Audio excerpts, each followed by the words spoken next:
Se eu te pedir agora para imaginar uma peça feita em impressão 3D, provavelmente o que vem na sua cabeça é uma peça pequena. Um suporte, um protótipo simples, talvez uma peça de bancada. E isso faz sentido, porque durante muito tempo essa foi a principal aplicação da tecnologia. Só que essa visão hoje já está desatualizada. Enquanto muita gente ainda associa a impressão 3D a peças pequenas, a indústria já está utilizando impressão 3D para produzir coisas como protótipo de para-choque de carro em escala real, estruturas para a construção civil, componentes para o setor aeroespacial e até mesmo peças gigantes para design e varejo. Mas antes de entrar nesse assunto, se você ainda não me conhece, muito prazer, eu sou Luan Saldanha, eu trabalho com manufatura aditiva e inovação industrial, sempre conectando tecnologia com aplicação real na indústria. E ao longo dos últimos anos, eu tenho analisado justamente isso. Como a impressão 3D está saindo do laboratório e entrando na decisão estratégica dentro das empresas. E o LFAM é um dos melhores exemplos disso. LFAM, Large Format Additive Manufacturing, ou, de uma forma mais direta, impressão 3D em grande formato. Mas aqui já vale um ponto importante. LFAM não é simplesmente uma impressora 3D maior. Não é só escala, é uma mudança de lógica. Quando você entra ali no contexto de grandes formatos, você tem que pensar no material que vai se adequar a essa escala, a tecnologia de impressão e principalmente o tipo de problema que você está resolvendo. Porque no fundo a manufatura aditiva sempre foi sobre isso, né? Não é sobre a tecnologia em si, é sobre resolver problemas de forma diferente. E quando a gente leva isso para a escala, as possibilidades elas mudam completamente. Vamos pegar alguns exemplos para trazer isso para a nossa realidade. Na indústria automotiva, um dos grandes desafios sempre foi o tempo de desenvolvimento.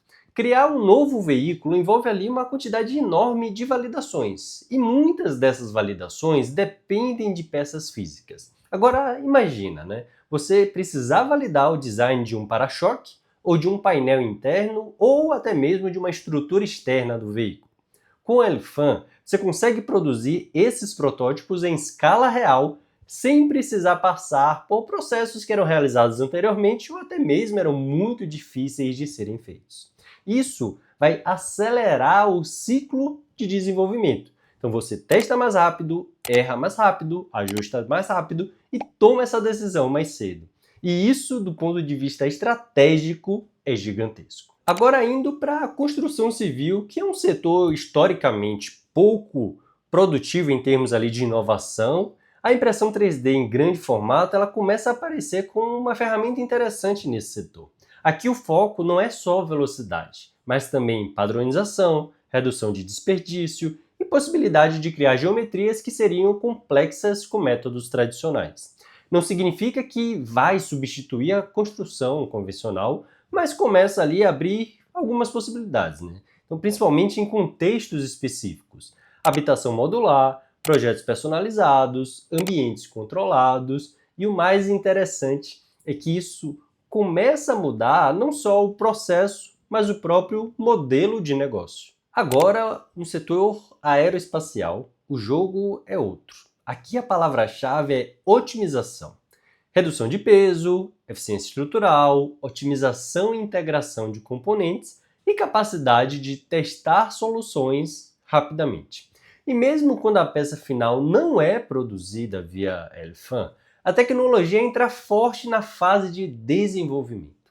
E isso reduz risco. E reduzir risco no setor aeroespacial é uma decisão extremamente estratégica.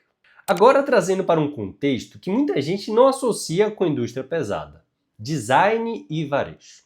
Hoje você já tem empresas utilizando impressão 3D de grande formato para criar desde elementos arquitetônicos, mobiliário personalizado, até instalações temporárias. E por quê?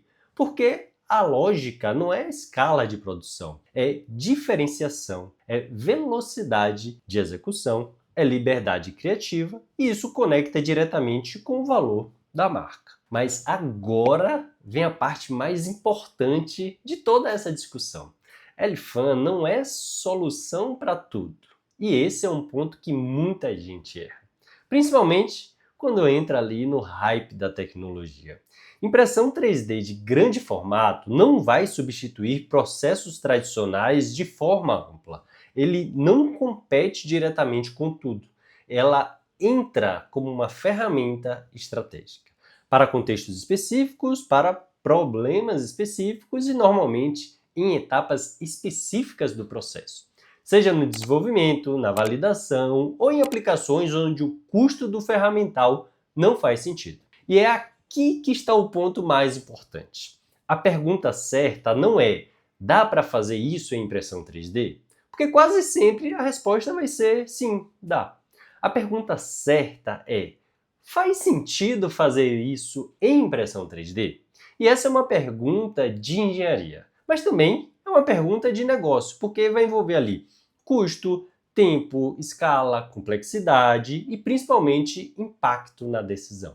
E quando você começa a olhar Elifan por essa ótica, você sai do hype e entra em aplicação real na indústria. E isso impacta a sua análise e percepção, porque aí não é mais sobre tecnologia, é sobre estratégia, sobre onde ganha velocidade, onde você reduz risco e onde você cria vantagem competitiva. Isso vale para qualquer empresa que está olhando para a manufatura aditiva hoje. Não importa o tamanho, não importa o setor, no fim, a discussão não é sobre o tamanho da peça, é sobre o tamanho da oportunidade que você consegue enxergar com aquela tecnologia. E muitas vezes o que limita essa visão não é a tecnologia, é o repertório, é não conhecer os casos, é não estar conectado com o ecossistema, e é exatamente por isso que esse tipo de discussão importa. Então, se esse conteúdo faz sentido para você, se você trabalha com manufatura, engenharia, inovação, ou quer ali entender melhor como aplicar essas tecnologias na prática, já se inscreve aqui no canal, porque aqui a gente fala sobre manufatura aditiva, sem hype, com visão prática e estratégica. E se quiser ir além e se conectar com outras pessoas que estão discutindo exatamente esse tipo de aplicação, eu recomendo que você conheça a comunidade Manufatura Brasil. O link está aqui na descrição, porque no fim, a tecnologia não transforma a indústria sozinha, pessoas conectadas transformam. E a gente se vê no próximo vídeo.